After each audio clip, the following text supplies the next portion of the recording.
Welcome back to another episode of Insights with Experts, where we aim to encourage and foster discussion, learning, and creating an informed global community. To view this and other interviews in detail, head over to theseer.org, linked in the description. If you haven't already, please like and subscribe to our channel for constant updates. Enjoy the episode. Hi everyone, welcome to another episode of Insights with Experts. Today we have with us Nicholas Chan from Refinable. How are you, Nicholas? Yeah, doing well. Thanks for having me here, guys. Awesome, great. So Nick, the first question we would like to ask you is essentially an overview of your journey. Now, what is Refinable and why did you actually want to start it? And I think more importantly, just to start off with, the word NFT has been floating around the internet. It's been floating around social media for some time now. Can we just explain what even is an NFT and why should the students of this generation be paying so much attention to it? Yeah, so the first question that I'd like to answer is really what is NFTs, right? And then you kind of baked into like two other questions at the start of that one. But so essentially, the way you can think about NFTs is it's essentially a digital identifier that you can attach to anything in the world, right? So in simple terms, everyone has a passport. A passport has a passport number, and that passport number points to you as a person. So imagine you can have this identification number that you can attach to any item in the world. For example, your water bottle, your T-shirt, maybe a JPEG online, and you could even think about something even more abstract, like the deeds to a house or something else, right? So if you really imagine kind of how the barcode system has really improved the lives of just retail and a lot of our product shipping and sort of any convenience store that you walk into, you can kind of imagine this new identifier bringing the same kind of revolution to just digital transactions and all transactions in general. So I think if you think about it that way, the possibilities for this new technology is kind of limitless. And I think right now, a lot of the news outlets are really talking about NFTs and some crazy prices, but I think that that's kind of missing the point about the actual technology itself. And so they're really talking about the speculations of the content that's on there, about art, about the value of money, and all of those conversations. But I think the stuff that we're trying to do at Refinable is really on a long-term scale. How can we really integrate NFTs in terms of digital transactions, in terms of community engagement, and really think about the long game of NFTs for us? So Refinable is essentially an NFT marketplace, and our core differentiator is that we're being built on Binance Smart Chain. So for a lot of people that aren't familiar with the blockchain world, there's multiple, infrastructure protocols that people build on. And so right now, the most popular one is Ethereum. So all the existing popular NFT marketplaces are being built on this thing called Ethereum. But then Ethereum has an issue where it's very, very busy. And so the transaction costs there are very, very high. And so you're talking about transaction costs that go up to, $100 to $150 US per transaction. So if you have to pay something like that in order to create something, to trade something, it becomes super not feasible because it just prices so many normal people out.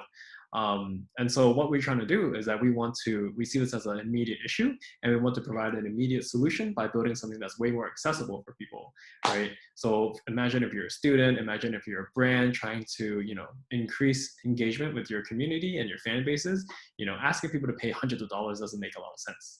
Right. And so we really want to bring this more accessible. People are paying pennies on the dollar for transacting with our platform.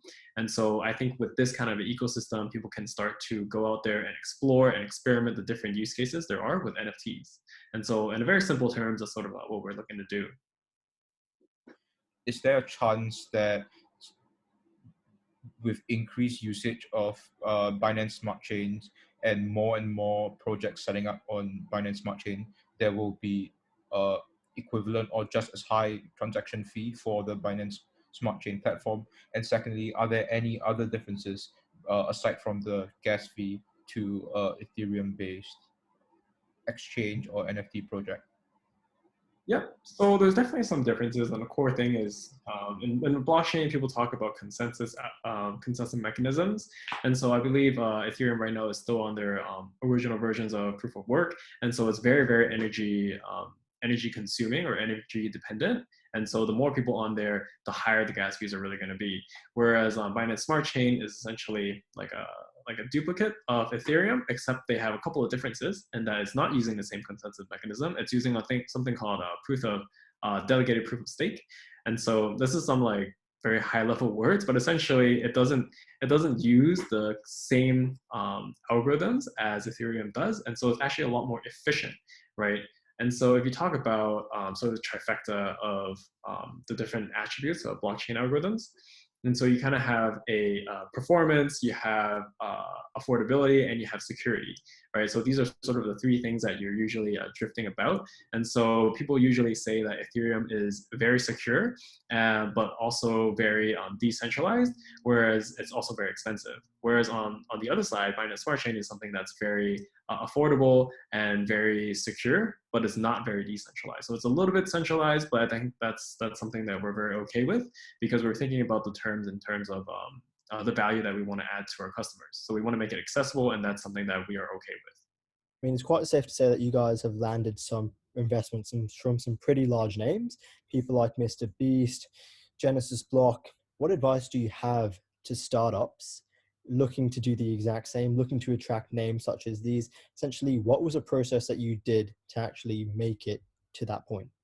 Yeah, so I think at the end of the day, any startup projects or companies is really a combination of your network and also a little bit of luck as well. Of course, not to mention a lot of hard work, but I think it really comes down to the network that you can leverage and seeing if there's certain people that can introduce you to certain things. And so I think a lot of people talk about the network effect. So getting your foot in the door with one person might have connections to many other places. And so the further you go down the line, you'll realize that all these connections sort of compound into a networking effect, and it could take on into a monster of its own. And so we never really expected to have someone like Mr. Beast on our team, but we got connected, pitched him the vision that we wanted to have, and he liked it, and that kind of brings us to where we are today. What has the process been like in terms of, and this is both for Refinable as a platform, but also for your Fine token, what has it been like for audits, white paper, and stuff like that? The whole ecosystem is very, very new. I think it was only, it only started out a couple of months ago, right? And so it's still very, very new, and we sort of have the luxury of going in with the full intention of being an end-to-end service NFT platform. So in terms of on a business strategy wise, it was very strategic for us to go into this direction. There's no incumbent players that are very, very strong, and so we really have the luxury of going in there in terms of defining what the end-to-end experience looks like. So a lot of that is definitely hard work and a lot of time put in from the core team members, your co-founders. And so I'm super lucky to have one of my technical co-founders who's been absolutely amazing. His name's Max. And so it's just a lot of hard hours and a lot of calls, figuring out where we want to go with this, and also figuring out, what's the easiest path for us to achieve success. Right. It's very easy for us to imagine and spew out a lot of long-term game plans, but that's not necessarily easy. Is there any potential synergy that you see in your startup with being able to contribute to things such as the environment or any other kind of social issue like that? Hope you're enjoying the episode so far. To learn more about Orakui as well as more information about our upcoming episodes, don't forget to follow our socials for constant updates and education content. Links are always in the description. Us going into Binance Smart Chain is both a competitive, like a strategic move, and as well as a little bit on the social side as well. Because right now, the amount of energy that Ethereum consumes to run some of the transactions is just entirely insane, right? They say the entire amount of electricity that needs to run Ethereum for a month is equivalent to powering a small country, right? And so I think some of those things are just a little bit ludicrous to hear, especially when you're not even in the industry, and then you just hear these numbers and it's crazy. So we did want to move to some place where it's a lot more accessible, not in terms of just the price, but in terms of just energy consumption in a whole, right? Something that's just a little bit more scalable for the future. And I think that is sort of a direction that we want to take. Refinable is, from day one, we've always said that we are going to be content agnostic and community agnostic, right? So we basically are a decentralized marketplace, and so anyone can come in there and post and do their post their NFTs up for sale, leverage their NFTs, create their NFTs and such. We wanted to bring NFTs accessible for these end users as well as different brands, right? So it's basically creating this entire ecosystem that allows anyone to come in and transact, and that there wouldn't be any sort of price walls or any other considerations for people to have a great time with this. So I just wanted to quickly go on to the concept of NFTs again, but from the perspective of a student. Now, as a student, are you ever too young to get involved in NFT, in investing in these kinds of things? And where's the best place, let's say, if I'm a student, for me to even start, for me to even immerse myself into this world and learn about it? Yeah, so I don't think you're ever too young to do anything. I think if you think you're too young to do something, then you're probably never going to ever do it, right?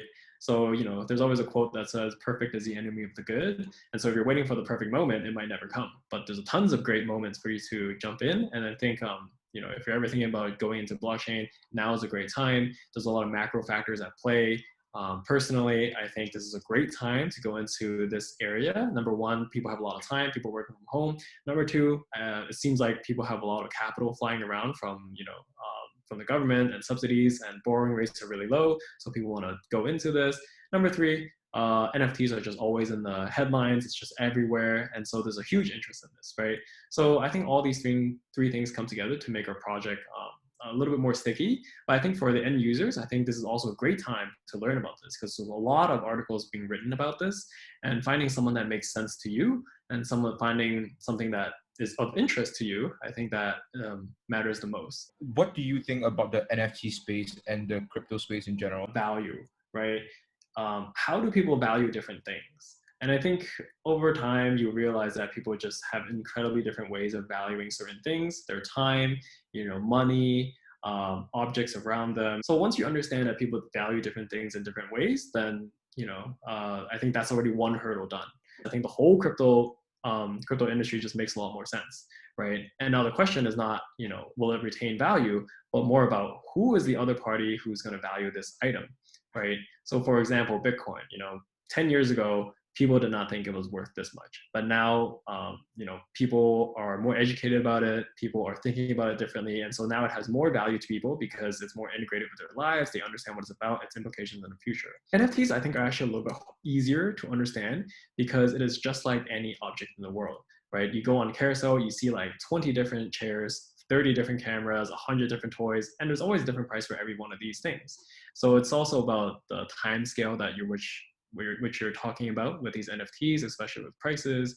But I think these are the core concepts to really understand before we can even hypothesize about how to really address your question. Did you have any thoughts when news came out that Metacoven bought Beeple's piece for 69 million?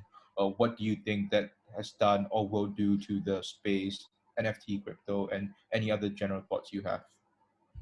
Yeah, I think it's definitely attention grabbing. When you're at that level, especially when your comparables for other art, it doesn't really reach that price. Even like Picasso's don't reach for that price. And for an art piece like this, I think it carries a lot more cultural meaning in this time frame. So for example, I think it is just a show of force or a marketing stunt from some very, very wealthy crypto people. I think that is what they wanted to do. And so to them, if they want to do a marketing stunt like this, I think 60 million is probably a deal, right? A very bargain for them. It just opens up the world to all these different questions and ideas and speculations. And I think it's quite healthy for a new technology. And I think it really drives a lot of people to really investigate sort of what is NFTs, why this person or what this person is saying about his purchase. So I do think there is a lot of cool things happening, right? You help define and explain what IDOs are, what IEOs are, what ICOs are, and how they differentiate, and more specifically, maybe explain how Fine decided to go with PokerStarter and the process behind that.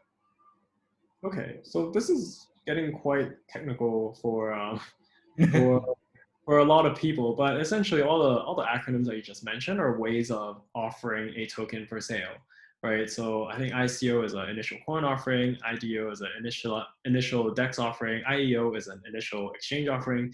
All these fundamentally they mean the same thing, right? It's just a project is looking to sell their tokens to other people, right? And so most of these people are usually selling utility tokens. So for example, if McDonald's was to come out with basically these $20 coupons that you could buy for $20, you might as well just go do it because maybe it will give you some benefits and it's essentially as good as cash for some of these people. McDonald's wants to sell membership tokens or something like these tokens that will give you like a permanent benefit, right, on the platform or when shopping at McDonald's. So, I love McDonald's, and if someone sells something like that gives me a 10% discount on all things, then yeah, I'll definitely buy that thing. So I think you should think about these tokens as sort of they give value to the user in a certain way, and so that's why people would want to buy it. PokerStarter is a great project with a ginormous community of great supporters in the crypto space. And so the way that we sort of thought about this is we're building a crypto project. We want crypto people to be a part of it. And PokerStarter is one of the top communities out there that can provide the support. And I think, we really enjoyed working with their team. And it seems like there's a lot of synergy in terms of marketing as well as conversion and user acquisition. And so we basically decided to work with them to do a public sale with their community. Is if you could leave young people with just one piece of advice, what would that one piece of advice actually be?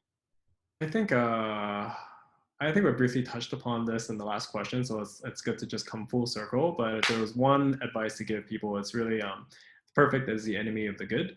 And so there's never going to be a perfect moment. I mean, there's a lot of great moments, and you should just capitalize on those and basically, hope to keep moving forward. And it's okay to make mistakes and then just keep readjusting, but just keep taking another step forward. Thanks for listening in. This podcast has been brought to you by Desare, a platform designed to bridge the gap between the youth and professionals. You can read more about us at desare.org, and you can also check out the section titled Insights with Experts, where you can submit your questions that you might have for future experts and industries that you would like to learn more about. And you can also refer in any experts that you might know yourself.